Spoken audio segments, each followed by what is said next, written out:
Hello everyone, welcome to Ramp. This video will walk you through the process of setting up your Ramp account to begin making transactions. We'll focus on verifying your bank accounts, confirming expense policies and approval workflows, inviting your first users, issuing cards, and migrating spend to Ramp. To start, please log into your Ramp account and navigate to the left-hand side where you can find the Setup Guide. The Setup Guide is your onboarding checklist for getting started on Ramp. As you complete tasks on this checklist, it will move down to the completed section here. Tasks are also segmented by product. To complete tasks, simply click on the task and you'll be redirected to complete the action. You'll also find helpful resources to the right here, such as Ramp Assist, our chatbot, the community forum, and the help center. You can also use the search bar at any time to search for anything within your own Ramp account. Work through each task in your setup guide, check your progress, and open Ramp Assist, the community forum, or the help center whenever you need support.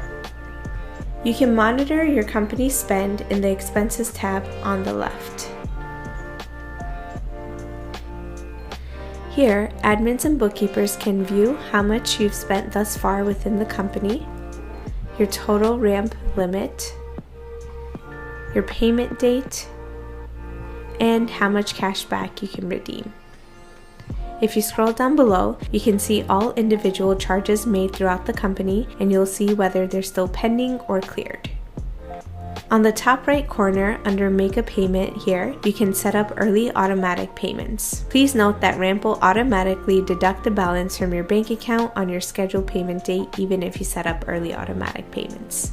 To monitor your own spend, click on your homepage on the left-hand side.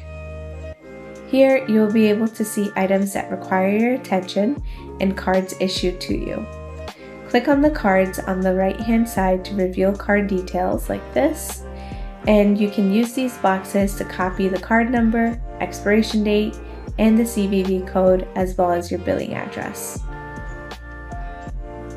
Here in the middle, you will see items that require your immediate attention, whether it's approvals or missing receipts and memos for transactions. You can toggle between the All and My Expenses tab to complete action items, or you can head to your Inbox tab for approval requests.